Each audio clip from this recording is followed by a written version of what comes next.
Marilah kita panjatkan puji syukur alhamdulillah kehadirat Allah Azza wa Jalla atas segala rahmat, nikmat dan maunahnya yang dilimpahkan kepada kita pada hari ini, sehingga kita dapat menghadiri dan menyaksikan berlangsungnya rangkaian acara akdun nikah antara calon mempelai berdua Ananda Faradilla Bianca Serli dengan Deliar Hafid Nur Fahmi. Salawat dan salam semoga senantiasa tercurah kepada junjungan besar kita Nabi Muhammad SAW beserta para keluarga dan sahabat beliau, Nabi SAW yang telah membimbing dan memandu kita minadz-zulumati ilan nur. Hadirin yang kami hormati, khususnya calon mempelai berdua, muqaddimah yang kami bacakan tadi adalah petikan sebagian naskah khutbah Rasulullah SAW yang biasanya beliau sampaikan pada saat-saat yang penting, di antaranya seperti pada peristiwa akdun nikah hari pagi ini. Ananda berdua pada hari ini berada pada hari yang paling membahagiakan dan paling bersejarah dalam kehidupan Ananda berdua. Mengapa? Karena sebentar lagi Ananda akan mengucapkan ijab kabul. Suatu yang ringan diucapkan, tetapi pada hakikatnya sangat berat dalam timbangan pertanggungjawabannya. Bahwa ucapan ijab kabul itu sebenarnya adalah suatu ikrar kehidupan untuk mengikat janji lahir batin antara seorang lelaki dengan seorang perempuan yang dinikahinya, dengan tujuan hidup bersama sebagai suami istri dalam suatu ikatan rumah tangga, keluarga sesuai dengan sunnah Rasulullah SAW. Dalam Al-Quran, janji ikrar itu diberi istilah dengan istilah khusus mitsaqan ghaliza, artinya perjanjian yang teguh dan kokoh. Setidaknya disebut 3 kali dalam Al-Quran. Pemberian nama yang khusus bagi perjanjian itu adalah suatu pertanda betapa agung dan sucinya peristiwa akdun nikah ini. Karena itu akan goncanglah arsy singgasana ilahi bila mana ada seseorang yang mempermainkan lembaga pernikahan ini. Sebagaimana hadis Nabi Muhammad SAW, abghadul halali 'indallahil talaq, termasuk barang halal yang dibenci Allah Subhanahu wa taala adalah talak atau perceraian. Ya. Calon mempelai berdua rahimakumullah, sebelum Ananda mengucapkan ikrar ijab kabul, perkenanlah kami sampaikan beberapa hal untuk Ananda simak, renungkan dan hayati. Yang pertama, bersyukurlah Anda berdua dengan ikhlas kehadirat Allah Subhanahu wa taala pada detik-detik yang sangat sakral seperti sekarang ini. Segenap jiwa dan hati Ananda berdua hendaknya tadarruk dan berzikir ingat kepada Allah Subhanahu wa taala yang maha segala-galanya, yang telah melimpahkan berbagai nikmat yang tiada terbilang dan tiada putus-putusnya kepada Ananda berdua, khususnya yang telah memberikan peluang untuk menikmati kebahagiaan hidup berupa pernikahan. Sebab banyak remaja seusia Ananda yang tidak atau belum dapat memasuki pintu gerbang pernikahan semacam Ananda hari ini karena sejumlah kendala atau faktor, atau bisa melaksanakannya tetapi jalannya salah. Yang kedua, bersyukur dan berterima kasihlah kepada orang tua Ananda yang telah mengasuh dan membesarkan Ananda berdua sejak dalam kandungan sampai dewasa sekarang ini. Jasa dan budi baik kedua orang tua, ibu dan ayah, tidak akan pernah bisa dibalas oleh seorang anak. Dan memang tidak ada atau sangat jarang orang tua yang mengharapkan balas jasa dari anaknya, karena memang sebagai orang tua sudah siap untuk memberi dan tak akan mengharap kembali. Pengorbanan demi pengorbanan, jerih payah dan penderitaan orang tua bagi kepentingan anaknya adalah amal pengabdian yang paling ikhlas dalam kehidupan ini. Sama sekali tidak memiliki pamrih apapun, cuma satu yang diharap, seraya berdoa yang tidak putus-putusnya kehadirat Allah Subhanahu wa taala. Semoga anaknya menjadi manusia yang soleh dan solehah, penyambung sejarah yang berguna bagi agama, sesama dan lingkungannya. Yang ketiga, kemajuan zaman dan perkembangan kehidupan dengan segala kelemahan dan kelebihannya dewasa ini membuat sebagian orang, khususnya yang lemah landasan keimanannya, telah berani menggeser dan meminggirkan posisi agamanya. Agama tidak lagi menjadi kriteria yang pertama dan utama. Bahkan sudah ada yang berani mengorbankan keyakinan agamanya hanya untuk membayar harga sebuah cinta. Mereka sudah tidak peduli lagi apakah pernikahannya sah atau tidak menurut agama dan undang-undang. Dengan memahami berbagai ragam kehidupan seperti ini, maka mantapkan dan luruskan niat Anda bahwa pernikahan ini terjadi karena meneladani sunnah Rasulullah SAW dalam rangka melaksanakan perintah Allah Subhanahu wa taala sebagai wujud ketakwaan Ananda kepadanya dengan mengharapkan ridhonya saja. Pernikahan yang demikianlah yang bernilai ibadah sebagaimana potongan hadis yang kami angkat dalam muqaddimah tadi yang menyatakan an-nikahu sunnati faman raghiba an sunnati falaysa minni. Pernikahan itu adalah sunnahku, kata Rasulullah. Barang siapa menyimpang dari sunnahku, maka bukanlah termasuk golonganku, bukan golongan orang-orang Islam ya. Calon mempelai berdua rahimakumullah. Sebagaimana disebutkan tadi bahwa ijab qabul adalah ikrar dan perjanjian. Lazimnya pada setiap perjanjian itu terdapat hak di samping kewajiban pada kedua belah pihak. Maka pada aktu nikah ini pun terdapat hak dan kewajiban itu, baik bagi suami maupun bagi istri.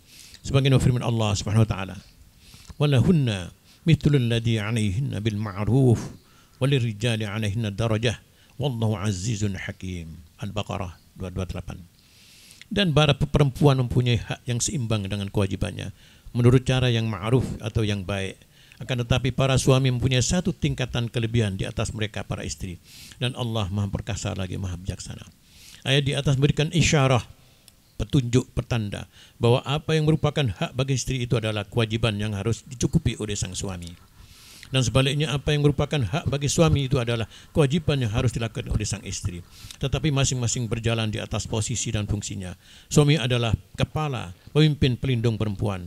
Ar-rijalu qawwamuna 'alan nisa. An-Nisa 34. Dan istri sebagai ibu rumah tangga, bukan sebaliknya, yang sanggup setia dan dapat menjaga kehormatan diri dan keluarganya, lebih-lebih bila suaminya tidak ada di rumah.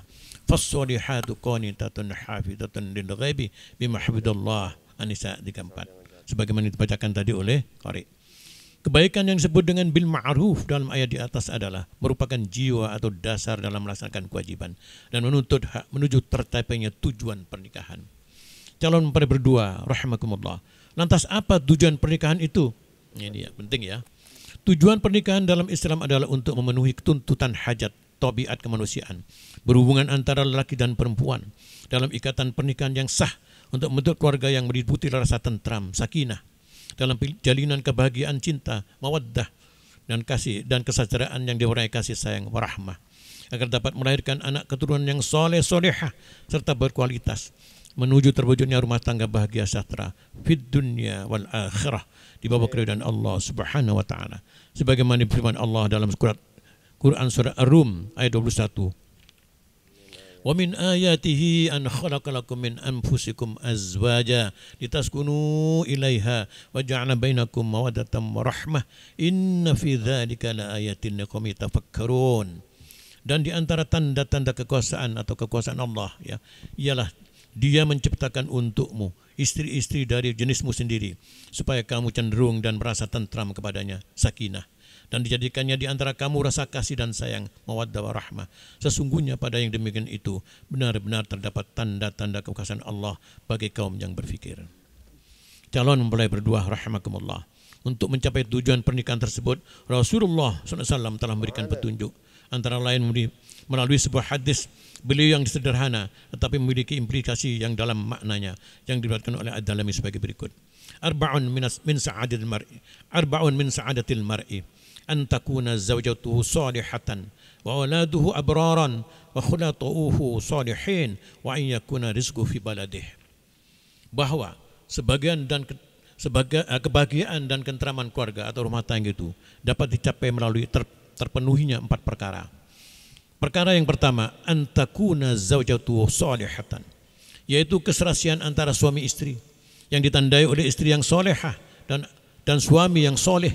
Suatu kedudukan yang tidak lahir begitu saja, tetapi perlu ditumbuhkan melalui proses ikhtiar yang cukup. Karena posisi solehah dan soleh adalah pancaran atau refleksi dari kadar keimanan dan ketakwaan seorang. Dalam keluarga yang demikian inilah akan lahir suasana rumah tangga yang penuh dengan nuansa agamis, ditandai antara lain oleh perasaan salat seluruh penghuninya. Terdengar suara rutin bacaan Al-Quran yang menyinari rumah tangganya, dilipati tutur kata yang bagus, tindakan terpuji sebagai perwujudan dari akhlakul karimah. Saling kasih, mengerti, mengoreksi dan mengisi, saling memaafkan, mempercayai, memecahkan persoalan yang timbul melalui musyawarah dengan hati yang jernih, pikiran yang arif, saling menjaga kehormatan, menutupi rahasia rumah tangganya, karena suami adalah pakaian bagi istrinya dan sebaliknya istri adalah pakaian dari suaminya. Hunna libasun lakum wa antum libasun lahun. Al-Baqarah 187. Jadi jangan menjual rahasia kepada orang lain kecuali bapak ibunya atau orang tuanya.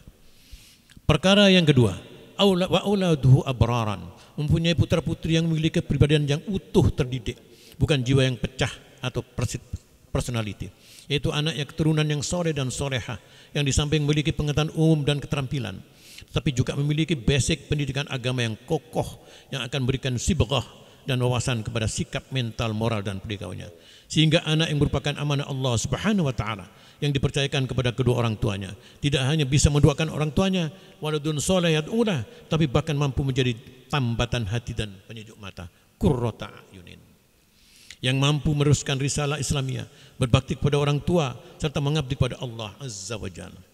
Bukan malah sebaliknya, menjadi anak yang berperkara, bermasalah, sehingga tergolong anak yang durhaka, seperti yang kita lihat dan kita dengar di televisi, koran-koran dan majalah yang hampir setiap hari menghiasi berita-berita kita. Na'udzubillah min dzalik. Perkara yang ketiga, di luar rumah tangga bergaulah dengan orang-orang yang soleh, soleha, yakni mampu memilih pergaulan yang baik dan berpartisipasi terhadapnya, bahkan mampu berperan dan memberikan warna di dalamnya, antara lain yang ditempuh dengan silaturahim, perkumpulan, ikut pengajian, majelis taklim, solat berjamaah di masjid atau di langgar, ya, siskamling, kerja bakti dan lain-lain, termasuk kepedulian kepada lingkungan. Ke dalam keluarga berupaya membangun dan menumbuhkan hubungan persaudaraan, kekerabatan yang erat di lingkungan keluarganya, karena dengan perkawinan itu lahirlah hubungan dan jalinan kekerabatan atau musaharah, bukan hanya antara suami istri, tapi antara mertua, antar besan, antar kakak beradik, antar keponakan dan sesepuh, terusnya, yang ujung-ujungnya terbentuklah keluarga besar.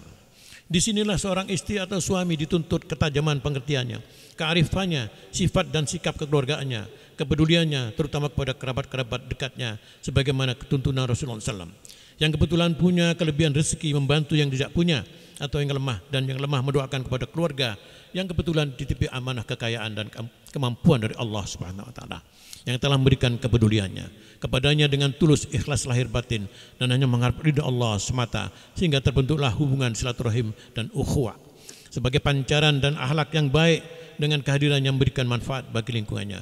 Khairun nasi ahsanu khuluqah wa anfa'un nas atau berani. Sebaik-baik orang adalah orang yang baik akhlaknya dan bermanfaat bagi lingkungan atau orang lain. Perkara yang keempat dan terakhir adalah wa an yakuna rizqu fi baladih, yaitu memiliki pendidikan, pengetahuan serta berbagai kemampuan dan keterampilan, sehingga dapat memperoleh penghasilan tetap yang layak dan halal, yang baik dan barokah, guna mencukupi kebutuhan nafkah keluarganya. Rizqan halalan thayyiban wasi'an mubarakan, rezeki yang halal, yang baik, yang luas, yang barokah. Sebagai pasangan yang beriman dan bertakwa, harus yakin akan limpahan rezeki dari Allah Subhanahu wa taala, bahkan bisa dari arah yang tidak terduga-duga sebelumnya, tentu setelah berusaha, min haitsu la yahtasib, ya. Bukan rezeki atau penghasilan yang didapat dengan segala cara yang nyata-nyata menyimpang dari yang dibenarkan oleh syariatnya. Calon mempelai berdua rahimakumullah, demikianlah Rasulullah SAW dalam memberikan tuntunan kepada umatnya bagaimana membina dan membangun rumah tangga sakinah, mawaddah warahmah, sehingga menjadi rumahku adalah surgaku, baiti jannati.